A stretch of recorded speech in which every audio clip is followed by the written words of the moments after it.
Un feliz día para cada uno de ustedes. Hoy estamos en el jueves de la 10ª semana del tiempo ordinario y dentro de este jueves se celebra, para nuestra conferencia episcopal, se celebra la solemnidad de Jesucristo, sumo y eterno sacerdote. Se toman unos textos muy especiales, en especial el Evangelio del día de hoy de San Lucas, capítulo 22, versículos 14 al 20. Me voy a quedar con el versículo 19g y 20, toda la fracción del 20. Acordémonos que Lucas es tenido en cuenta por los grandes exégetas y los grandes padres de la iglesia, los doctores de la iglesia, como el Evangelio de la misericordia, porque muestra a un Padre misericordioso, a un Dios amoroso, un Dios que está cercano a su pueblo, pero que al mismo tiempo le tiende su mano sin tener en cuenta la disposición de la maldad que puede llegar a tener el ser humano, sino por el contrario, un Dios que espera, un Dios que es paciente, un Dios que espera hasta el último momento para albergar a su Hijo. Eso lo muestra San Lucas, por eso es llamado el Evangelio de la Misericordia. Y en especial, y también obviamente el Evangelio de la Virgen María, de la infancia de Jesús, y en el cual pues de los textos mariológicos es también considerado uno de los evangelios con mayor predominancia hacia la Madre del Señor, aquí junto con la Reina de la Paz. Y por eso el texto del día de hoy, 22, 14 al 20, me voy a quedar con ese fragmento. Mire cómo dice nada más: hagan esto en memoria mía. Después de cenar tomó la copa y dijo: esta copa es la nueva alianza, sellada con mi sangre, que se derrama por ustedes. Palabra del Señor, gloria a ti, Señor Jesús. Hay que tener en cuenta que la Eucaristía, pues si bien es cierto que es la presencia de Cristo, y eso es indudable, la presencia del cuerpo, la sangre, el alma y la divinidad de nuestro Señor Jesucristo es indudable. Y si usted es protestante, le pido que por favor me escuche hasta el final. Y si usted es católico, pues lo mismo. También le agradezco que me escuche hasta el final. Y si es de su agrado este video y es de su agrado este canal, pues le pido que por favor se suscriba a mi canal. Muy bien. Pero sin duda alguna, como bien sabemos que obviamente es irrefutable la presencia de Cristo en la Eucaristía, pues también es cierto que Gregorio Magno, o sea, Gregorio Magno, escribió unas cartas, se llama Scribendi a unos obispos, al obispo Arles y al obispo Teodoro de Marsella. Y al mismo tiempo otra carta que se llama Supplicaverum, al obispo Becaudos y al obispo Agnelo. ¿Con qué objetivo? Con el objetivo de formar a sus obispos y con el objetivo también de dar a entender la importancia y la relevancia que tiene la presencia de Cristo en la Eucaristía. Tanto así que el mismo Gregorio Magno, ¿verdad? Después, su gran sucesor, Gregorio VII, pues hizo algunas confesiones de fe de forma muy particular para los creyentes, en especial para aquellas personas que habían sido herejes o cismáticos, se habían salido de la religión, o sea, de la Iglesia Católica con su comunión y habían querido regresar. Por tanto, para él, lo importante, para Gregorio, tanto Magno como Gregorio VII, lo importante era que esas personas, esos herejes, esos cismáticos, al margen de la Iglesia Católica, que habían denigrado y detestado todo lo que era el magisterio, pero que por gracia de Dios volvían a la Iglesia, pues entonces era lógico y era irrefutable y era totalmente lo más sano posible que ellos profesaran públicamente su fe. Y por eso es el caso de algunos otros obispos y algunas personalidades de aquel entonces, que en el Sínodo de Roma, presidido por Gregorio VII, pues confesaran su fe. Y lo mismo en estas cartas que él escribe a diferentes obispos con el sentir de que los que regresan pues hagan un acto de una profesión de fe, en especial en dos cosas, en dos acciones importantísimas. La primera, la Santísima Eucaristía, la presencia real de Cristo, que ellos confiesen de viva voz, de boca y verdad, creyendo esa acción, que después de que el sacerdote impone las manos, pues ahí está perfectamente verdadera y perfectamente y presente el mismo Cristo, en su cuerpo, en su sangre, en su alma y su divinidad. El mismo Cristo que nació de María Santísima, el mismo Cristo que vivió en Nazaret, en Galilea, en Jerusalén, recorriendo todas esas partes, está ahí presente en el altar, el mismo. Después de la consagración del Padre ante de la epíclesis, cuando se colocan las manos sobre las ofrendas. Y otra cosa importantísima era que al mismo tiempo había recibido la naturalidad o la connaturalidad, como dice Gregorio VII, de María Santísima, es decir, había recibido el cuerpo y la sangre de María Santísima. Era importante para ellos y es importante actualmente. Pero no solamente ahí, no solamente se quedaban ahí, sino que postergaban esa acción de fe, no solamente para el momento de la consagración. Recordemos que estamos hablando más o menos del sínodo de Letrán, más o menos siglo IX, siglo X, y postergando más o menos hasta con algunos sínodos y algunos concilios más o menos hasta el siglo XIV, después que viniera el gran concilio de Trento, el que dio la estructura a la Eucaristía solemnemente. Entonces, siempre habían lo que llaman unos condicionamientos de algunos obispos que, pues de cierta manera, después de la consagración, a pesar de que pues obviamente la gente era muy devota y muy fiel y muy hacía expresar su fe con ciertos movimientos y ciertos signos externos, pues no faltaba el que de alguna otra manera después de la consagración se colocara de pie y viviera simplemente ese momento tan relevante, tan importante, tan sublime, que es la presencia de Cristo en el altar, crucificado, traspasado por la espada en su corazón, muerto de dolor por nuestros pecados, y estaba ahí extendido en la cruz con el celebrante, obviamente el celebrante haciendo, digamos, la referencia a Cristo Jesús en el altar ofrecido al Padre, y que al mismo tiempo todas lo que eran las anáforas y las anamnesis, pues obviamente no se tenían muy en cuenta, y por el contrario se hacía un acto de irreverencia a la persona de Cristo presente en el altar. Entonces el Papa Gregorio I, sus sucesores más o menos y hasta Gregorio XI Gregorio VII, pues entonces lucharon de una forma continua e inequívoca para que la gente, aquellas personas que pues obviamente se decían muy doctas y que supuestamente pues a la luz de su razón no le cabía que estuviera Cristo, pues para que no engañaran a las demás personas que de alguna otra manera pues tenían su fe ciega en el Señor y que creían verdaderamente en la presencia de Cristo, pues no las sacaran de ese contexto que es real. Un contexto que es real, que está Cristo presente ahí, y que no solamente usted se arrodilla y adora a Cristo cuando el sacerdote impone las manos, sino que de manera continua usted puede estar arrodillado durante toda la Eucaristía, porque es un acto de la mayor adoración. Y ahora le explico por qué. Ahora quédese ahí, lo va a explicar por qué. Y sobre todo teniendo en cuenta el texto de San Lucas. Ahora, por eso esos papas luchaban, digamos, para que no hubiera un acto de irrelevancia, ¿verdad? Un acto de irreverencia a la persona de Cristo puesta en el altar, crucificado. Porque cuando el Papa Gregorio obviamente decía en sus cartas, ¿verdad?, sobre todo en la carta enviada a los obispos de Caudas y Ángelo, el Supplicaverum, es decir, que quería expresarle, es decir, quería hacerles denotar, como obispos que eran ellos, pues denotar la importancia que era la gente que se postrara, o sea, adorar al Señor, no solamente hasta el momento cuando dijeran, porque en ese momento no tanto no decían Mysterium Fide, eso viene más o menos después del Concilio de Trento, pero sí hacían una referencia como un acto de alabanza a Cristo, y decía, no, espérese, un momento, ahí no solamente no es alabanza, es para seguir en continua adoración, y por eso se hacía un acto, no como el que hizo Trento, que se llama la doxología final, ¿sí?, sino que como tal, se hacía un acto de alabanza y de adoración. Pero entonces lo que quería el Papa junto con los obispos es decir, mire, por favor, todo aquello que enseñe cosa contraria a lo que yo estoy diciendo, le suplico que por favor lo corrija porque eso no es así. Bueno, en fin. Después entonces, cuando vino el Concilio de Trento, vinieron unos, como digamos, ciertas estructuraciones de la Eucaristía, y por eso primero me detengo en el Evangelio de Lucas, para usted pueblo, para que entonces podamos entender por qué el sentir de la Eucaristía y por qué todo aquello que impida adorar al Señor dentro de la Eucaristía es un acto de irrelevancia, y es un acto de irrespeto, y sobre todo es un acto de desacralización. O sea, es irrelevante lo que se puede hacer ahí. ¿Por qué? Porque es una falta de respeto al Señor. Entonces, me quedo con este fragmento. Hagan esto en memoria mía. Cuando Cristo, acuérdese que Lucas lo toma del hebreo.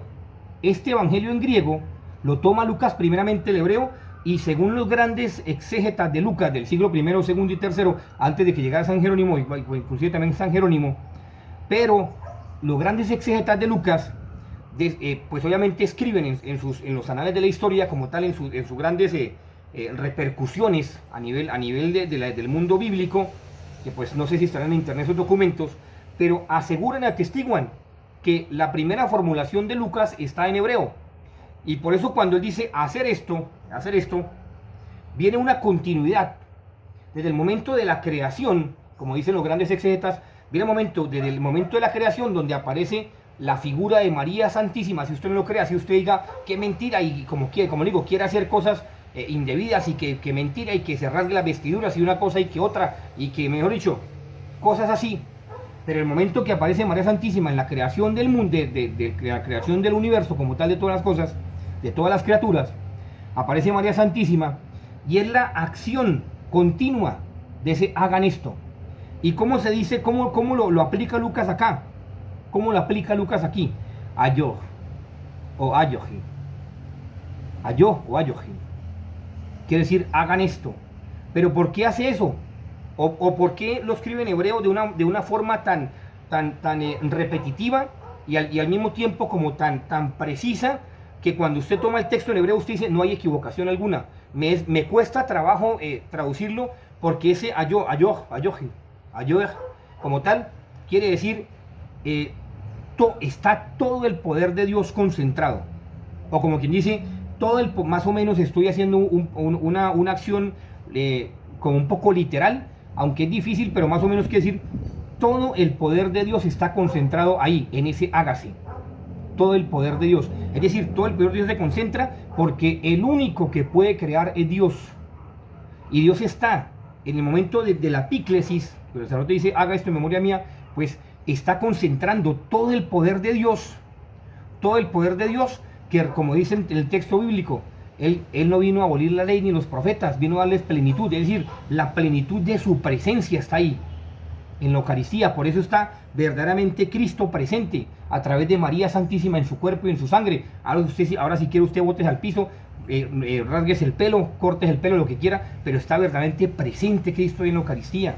Ese mismo hágase de la eternidad, cuando hizo todas las cosas, ese mismo hágase que únicamente puede decir Dios. Dios es el único que puede decir ayoji o ayoej. Quiere decir la presencia misma de Dios, el acto creativo de Dios, es el único que puede estar ahí. Por eso renueva todas las cosas. Por eso algunos santos, inclusive algunos amigos cardenales de hoy en día, cuando uno estudia dogmática y mariología con respecto a las Sagradas Escrituras y con respecto a la Eucaristía, dicen el mundo tiene que temblar, hermano. Tiene que temblar cuando el sacerdote impone la mano sobre las ofrendas y dicen hagan esto, porque es la misma acto de creación de Dios que repercute desde toda la eternidad, para toda la eternidad. O sea, es la potencia, es la misma presencia, la misma potencia de Dios ahí concentrada, la omnipotencia de Dios. Tanto será la omnipotencia de Dios que transforma ese pan y ese vino en su cuerpo y en su sangre, hermano. Lo que pasa es que a uno le falta como cabeza y mente para meterle discernimiento a eso. Ahora, cuando él dice, mire como dice Lucas, dice, tomó la copa, será la nueva alianza sellada con mi sangre, que será derramada por ustedes. Cuando se dice copa, Yeshua Shad,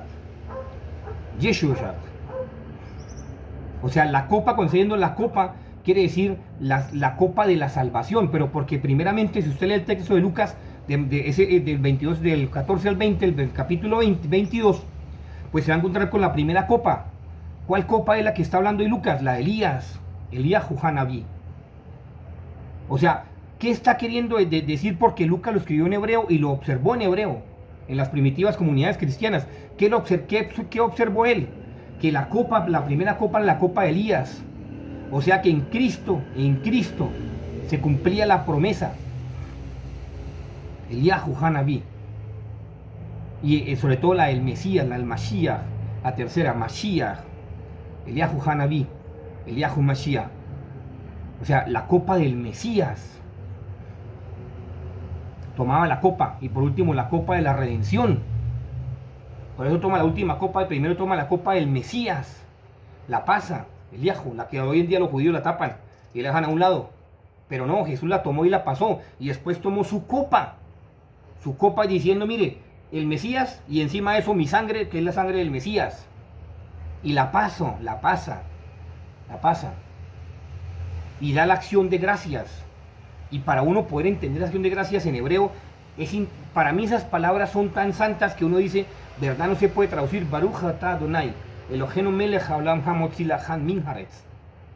Y el cáliz, Baruch atah Adonai, Baruch atah Adonai, melech haolam boreh pri hagafen.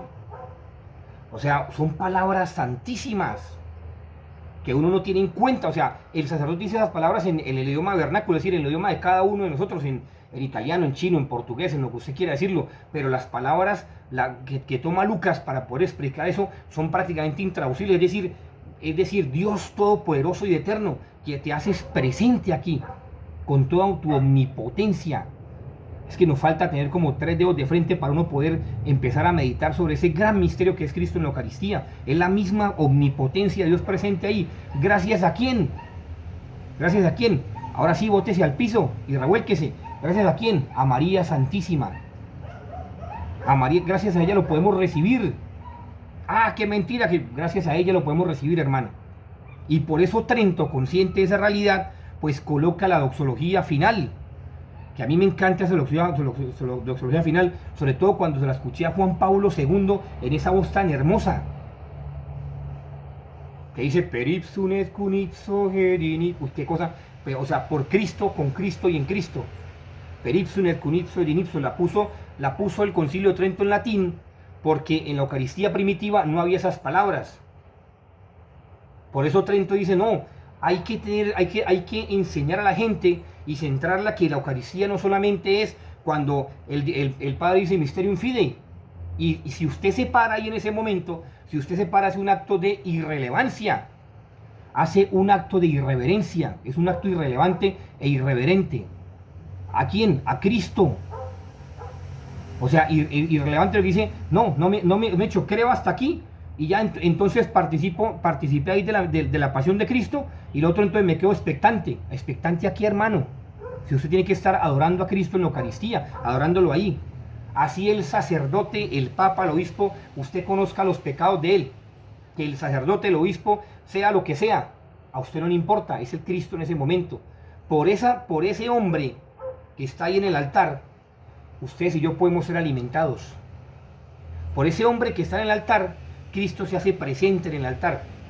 No importa lo que sea, mujeriego, tomatrago, lo que sea, que usted lo ha visto en los peores momentos, no importa. Pero es Cristo mismo en ese momento. Ya él tendrá que darle cuentas a Dios por sus pecados, pero a usted no le importa eso. Usted tiene que tener en cuenta la visión beatífica en ese instante, como hablan los teólogos espirituales, para poder comprender la grandeza que hay ahí en ese altar, y que es la misma omnipotencia de Cristo, como dice en hebreo, ayoje, que se hace presente, se hace palpable. Usted lo puede ver el pan y el vino, pero está la misma omnipotencia de Dios ahí. Por eso el sacerdote, un sacerdote consciente de su ministerio, consciente del sello, del carácter sacramental que tiene, pues él dispone toda su vida, como lo diría San Agustín, Santo Tomás, todos los grandes santos. Él viviría obsesionado por celebrar todos los días la Eucaristía de la mejor manera posible y con su alma mejor dispuesta para glorificar a Dios. Y por eso el Concilio de Trento coloca la doxología final, y cuando explica la doxología final, gracias también a la compañía de Jesús, no sé si es escrito, lo podrán encontrar por internet, dice San Ignacio de Loyola, fundador de la compañía de Jesús. ¿Qué dice él? Dice que a través de María se reciben todas las gracias. Claro, su magisterio es el sentir de la iglesia, pero que sin María no hay iglesia, lo dice San Ignacio de Loyola. Y haciendo referencia a esas palabras del Papa Pablo III, peripsum et cunipso et inipso, extibi Deo Pater omnipotenti, omnis honore gloria per omniam secula seculorum. Y también, obviamente, cuando usted las escucha y comprende esas palabras, ese gran misterio, pues sabe que esas palabras no se pueden decir así por así, porque es la misma presencia de Cristo ofreciéndose ahí sí totalmente al Padre, en la persona de María, que lo toma. Y por eso San Ignacio de Loyola decía que es el momento de la imagen de la pietad. Por eso la pietad salió más o menos en el siglo XIV-XV, en referencia a ese momento de que la Virgen María le presenta al Padre. Mira, por Cristo, con Cristo, en Cristo. O sea, no es ella, no es la carne de María, que a pesar de que está presente ahí, no. Es el sacrificio unido de María al de Cristo, pero que en realidad es Cristo quien se ofrece al Padre a través de su corazón inmaculado. Por eso dice, por Cristo, con Cristo y en Cristo, que ha recibido la carne de María. Y yo veo algunos católicos que dicen, van a misa sin tener en cuenta qué es lo que van a vivir. El sacrificio eucarístico. Todos hacemos parte, por eso Trento también sacó el dogma, del cuerpo místico de Cristo. Lo sacó, ¿por qué? Porque era importantísimo hacer caer a las personas en cuenta de que lo que usted celebra, la iglesia celebra, repercute sobre toda la humanidad para gloria del Padre. Para gloria del Padre. Y después le crea los simbolismos. El Pater Noster, que sí se decía en la primitiva comunidad cristiana, pero no se decía, mire la gran diferencia. Mientras las comunidades como tal, primitivas cristianas, que si habían nacido de Jerusalén, celebraban ciertos cultos en arameo, la originalidad del culto estaba en hebreo. Estaba en hebreo casi parecido al arameo, una pronunciación por eso, ayojo, que es parecido al arameo hebreo. El Baruch Atah Adonai. Por eso era en hebreo, o sea, el culto, la Eucaristía fue en hebreo, la primera Eucaristía fue en hebreo.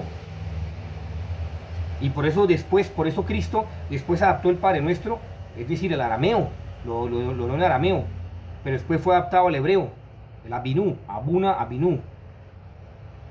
Entonces, hermano, hay que ponerse uno a pensar y meditar y darle gracias a Dios. Hoy es un día para darle gracias a Dios porque su presencia, su omnipotencia está entre nosotros cada vez que el Padre coloca las manos sobre las ofrendas. Ahí está toda la potestad de Cristo.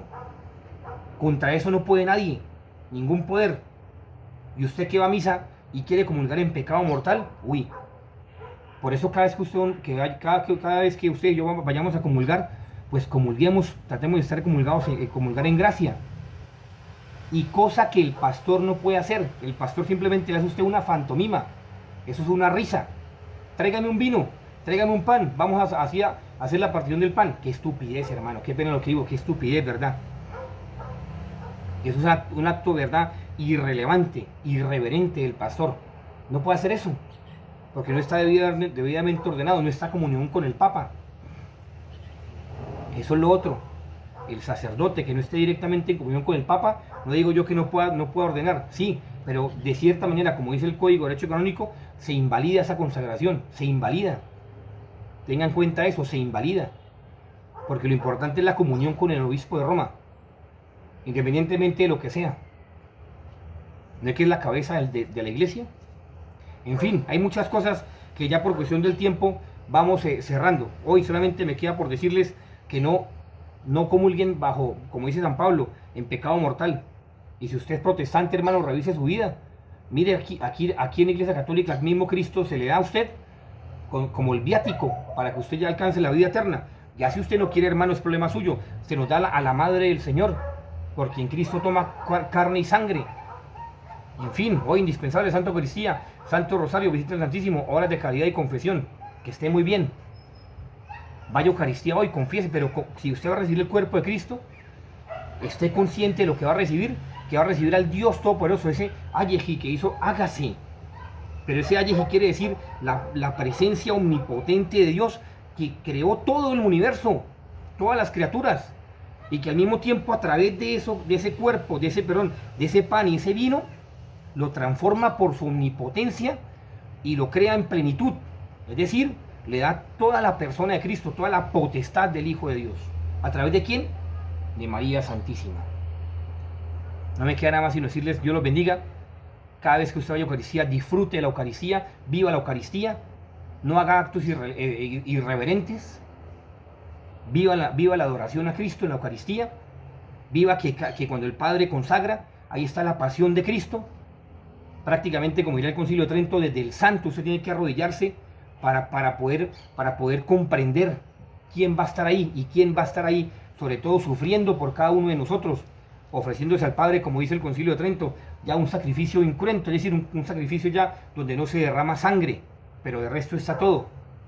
Está la víctima, el sacerdote y el altar, están las ofrendas y las palabras bellísimas, Baruch Atah Adonai. Es que una cosa hermosa. Dios los bendiga. Feliz día para cada uno de ustedes, que estén muy bien. María, Reina de la Paz, ruega por nosotros.